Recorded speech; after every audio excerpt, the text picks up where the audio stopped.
প্রতিফলনটা মাঠেও দেখা যাচ্ছে আজকের খেলা। আমি শুধু বলবো যে ব্যাড লাক, আমাদের অনেকগুলো খুবই ম্যাচিওর চান্স তৈরি হয়েছে এবং খুব সুন্দর সুন্দর গোল কিক হয়েছে এবং লাস্ট সেকেন্ডেও যদি দেখেন, so it was bad luck. তবে বাংলাদেশ ভবিষ্যতে ফুটবলে ভালো করবে এটাই প্রত্যাশা। বারবার চেষ্টা করার পরও জাতীয় স্টেডিয়ামের নিরাপত্তা বিঘ্নিত হচ্ছে দর্শকের চাপে, এটা যেমন ইতিবাচক একইভাবে তো আসলে ফিফার ফাইনালের একটা বিষয় থাকে, এই বিষয়টিকে আরো দেখভাল করবেন কিনা? হ্যাঁ, নিরাপত্তা নিশ্চিতের জন্য আমরা সামনে আরো ব্যবস্থা নিব, যাতে করে আসলে আমাদের দর্শকদের যেই ফুটবলের প্রতি যে ভালোবাসা, সেটার একটা বহিঃপ্রকাশ করতে গিয়ে দেখা যায় যে ভিড়ের কারণে বা বিভিন্ন কারণে নিরাপত্তা বিঘ্নিত হচ্ছে। আমরা এটা আরো ভালোভাবে দেখবো।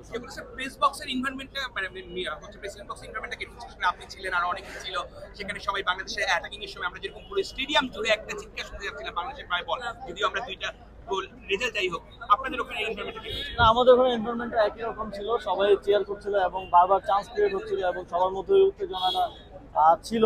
তবে আমরা এটা বলতে পারি যে বাংলাদেশে ফুটবল নিয়ে যে নতুন জাগরণ সৃষ্টি হয়েছে, আমরা এটাকে পজিটিভলি কাজে লাগাতে চাই। এই সুযোগে আমরা ক্লাব ফুটবল, রিজিওনাল ফুটবলকে আরো জনপ্রিয় করে তুলতে চাই।